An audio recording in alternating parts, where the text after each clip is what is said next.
परमेय संख्या हो जाए, इसका जो ये हर दिया हुआ है परमेय संख्या हो जाए, तो परमेय संख्या कब होगा? जब कोई एक रूट से इसको गुना कर दिया जाए, तो उसी स्थिति में क्या करते हैं, जो संख्या हर में रहता है उसी से ऊपर नीचे गुना करेंगे तो मुझे हर का परमीकरण हो जाएगा। इस प्रकार से ये, तो जब अंश और हर में मतलब सिंपल रहता था तो जो नीचे हर में था उसको हर को ऊपर नीचे गुना करते तो हमें मिल जाता था। लेकिन यहाँ पर देखना है, थोड़ा सा दिमाग लगाना है, ऊपर नीचे जो अंश में दिया हुआ है, हर में जो दिया है उससे तो गुना करना ही है, लेकिन सिर्फ साइन को बदल लेंगे। ये जो सिंबल है प्लस है तो हम माइनस कर लेंगे, माइनस से ऊपर नीचे गुना करना है। यहाँ से 4 और यहाँ से 3, √3 का स्क्वायर करेंगे, √3 इंटू √3 कितना हो गया? 3 हो गया। इस प्रकार से ये कितना हो जाएगा? 2 माइनस √3/1। तो 1 नहीं भी लिखेंगे तो चलेगा।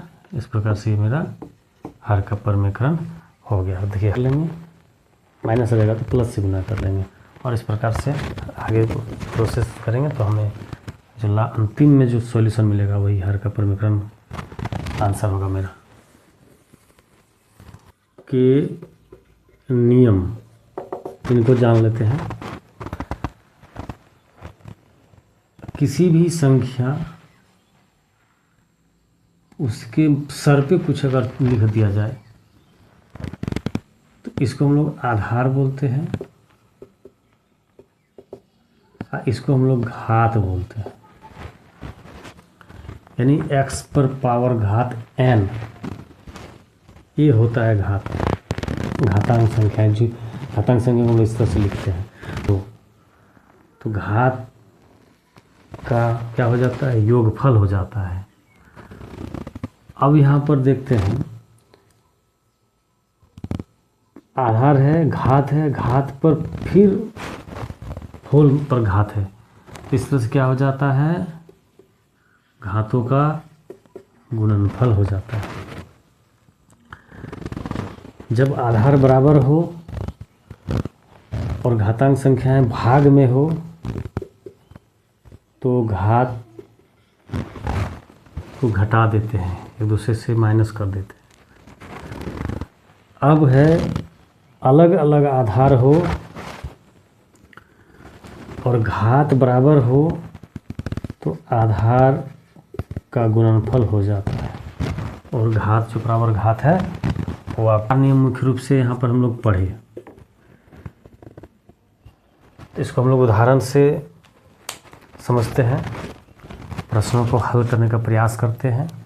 प्रश्नावली 1.5 का प्रश्न है, इसका ज्ञात करें 64 पर पावर 1/2, 32 पर पावर 1/5, 125 पर घात 1/3।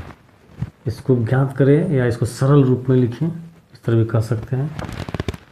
तो मुख्य रूप से 64 पर घात 1/2 है। तो सबसे पहले हमको देखना है, यहाँ पर 2 है, तो इस संख्या को घात के रूप में लिखना है।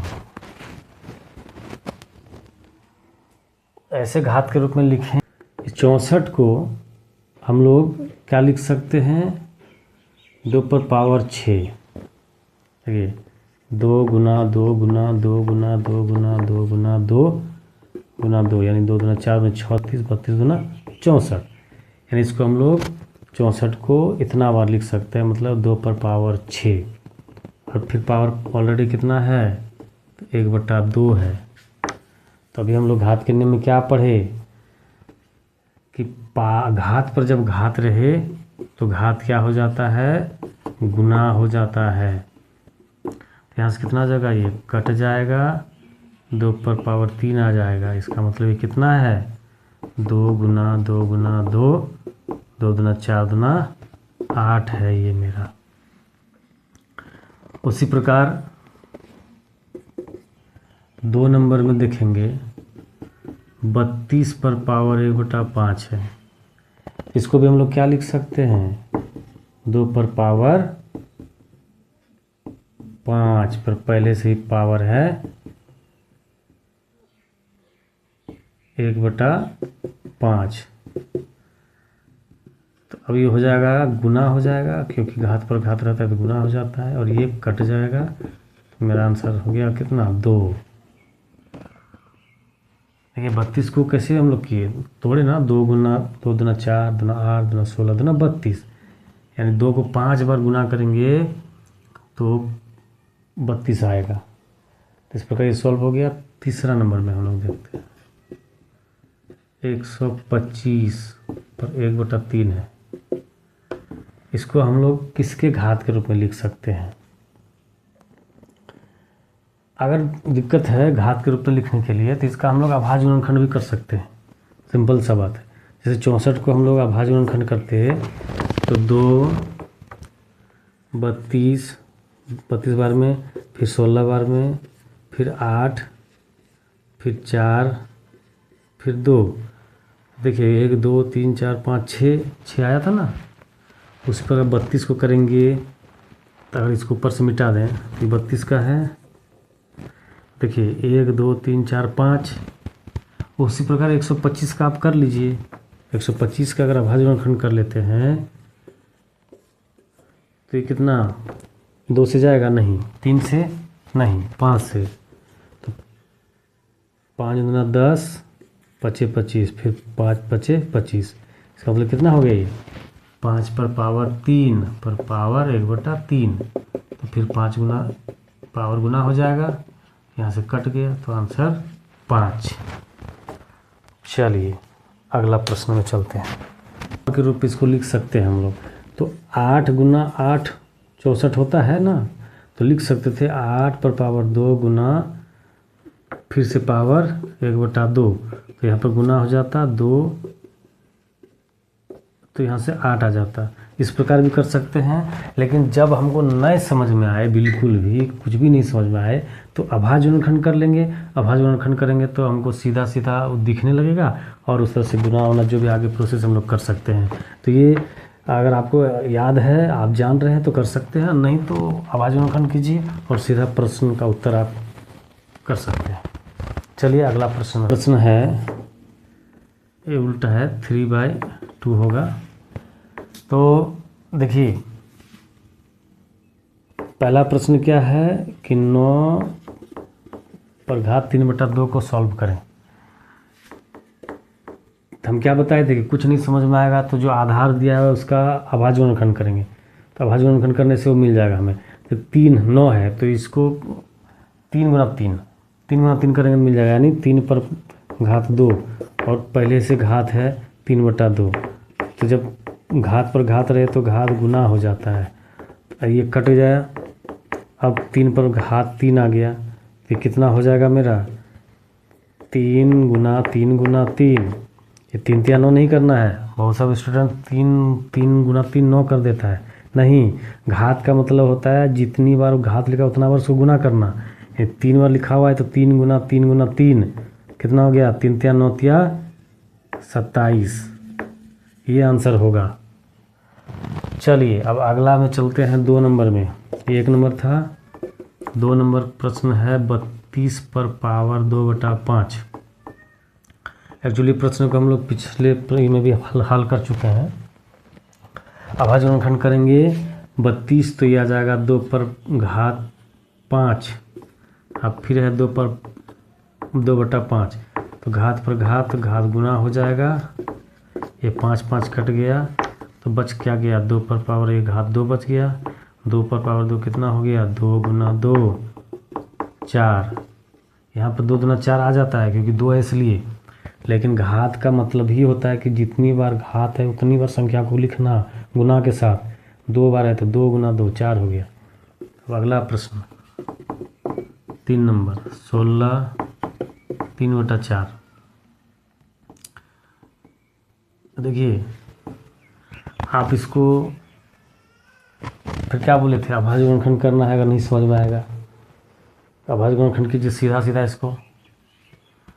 तो 16 का करेंगे तो कितना हो जाएगा, 2 गुना 2 गुना 2 गुना 2 गुना 2, 2 दूना 4 दूना 8 दूना 16 आ गया, यानी 4 बार लिखना नहीं है इसको, तो यहाँ पर लिखना है, इसको घात के रूप में लिखना है 4, इस पर पावर 3/4, घात पर घात गुना हो जाएगा, फिर से ये कट जाएगा, 2 पर पावर 3, यानी फिर 3 दूना 6 नहीं करना है, क्या बताएं, जितना घात उतना बार लिखिए। नहीं समझ में आया तो 2 दूना 4 दूना 8, ये आपका आंसर हो गया। अब लास्ट फाइनल देखते हैं इसमें क्या होगा। 125 पर माइनस है 1/3, इसका भी शायद हम लोग पिछला प्रश्न बना चुके हैं। चलिए इसको क्या लिख सकते हैं, 5 गुना 5 गुना 5, अब आवाज गुणनखंड कीजिएगा तो स्वतः आ जाएगा, आपको मिल जाएगा, ये दिखेगा 25 25 25 125, यानी ये है 5 पर पावर 3, फिर है पावर 1/3, तो 5 ये गुना हो जाएगा -5। तो एक बात याद रखिएगा, यहाँ पर किसी भी संख्या पर घात अगर माइनस रहता है तो संख्या बटा में आ जाता है, ये भी एक घातांक का नियम है, इसको भी याद कर लीजिएगा। इधर 4 घातांक के नियम हम लोग पढ़े थे पीछे, अब ये भी इसको भी ऐड कर लीजिएगा। अगर उस संख्या माइनस में पावर है तो वो नीचे आ जाएगा। इस प्रकार ये कितना हो जाएगा मेरा, 1/5 पर पावर 1, तो नहीं लिखेंगे इसको क्योंकि पावर 1 का मतलब नहीं तो कुछ निकलता है।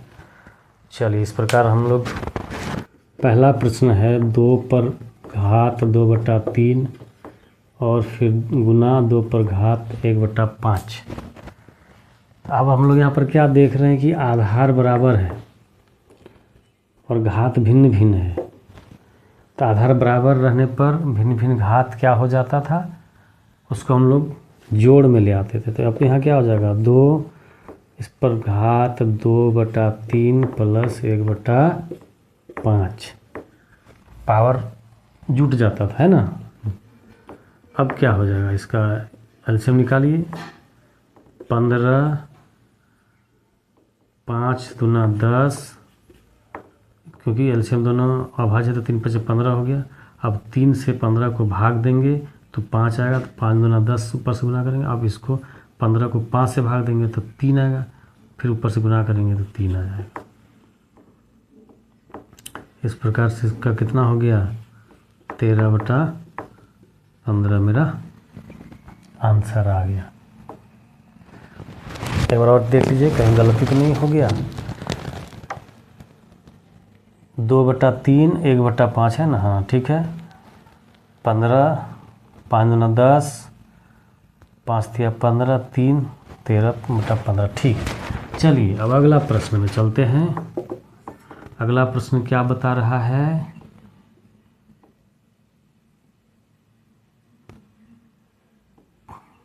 थोड़ा सा देख लेते हैं, मिस्टेक बुझा रहा है हमको।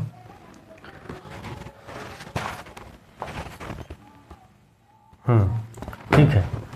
प्रश्न है कि 1/3 पर पावर 3 पर पावर 7, इसको सॉल्व करना है।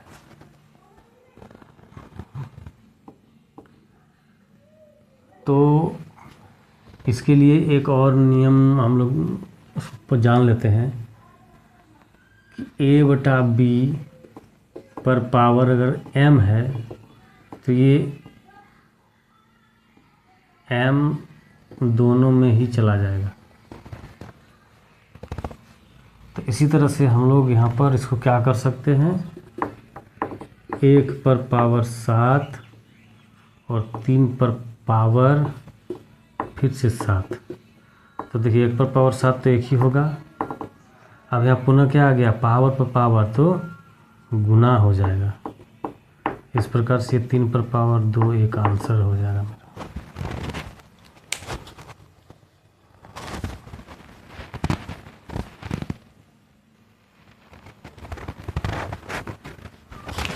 और इसको हम लोग क्या लिख सकते हैं, 3 पर पावर -21। अभी जस्ट पिछले क्वेश्चन में भी हम लोग इसको देखे थे। क्या देखे थे कि अगर ऐसा है तो ये नीचे आएगा तो माइनस हो जाएगा, ए पर पावर माइनस हो जाएगा, तो माइनस नीचे है तो ऊपर जाके प्लस हो जाएगा, प्लस है तो माइनस हो जाएगा। चलिए तीसरा प्रश्न देखते हैं। 11 पर पावर 1/2 फिर बटा 11 पर पावर 1/4। हम लोग पढ़े थे कि बराबर आधार भाग में रहे तो घातांक क्या हो जाता है, घात क्या जाता है, माइनस हो जाता है। तो 1/2 माइनस 1/4, इसका लीजिए एलसीएम हो जाएगा 4, 2 दूना 4, तो 2 से ऊपर गुना करेंगे, 4 एकम 4 1, इस प्रकार से कितना हो जाएगा, 2 में 1 है 4, ये आंसर हो जाएगा।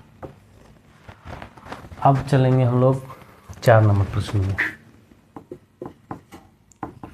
7 पर पावर 1/2, 8 पर पावर 1/2। हम लोग क्या जाने थे घातांक के नियम में, घातांक के नियम में पढ़े थे कि अलग अलग आधार रहे और घात एक ही रहे तो घात आधार को हम लोग क्या करते हैं, गुना कर देते हैं। तो यहाँ से कितना हो गया, 8 सत्ते 56 पर पावर 1/2, यही आंसर हो जाएगा। चलिए धन्यवाद।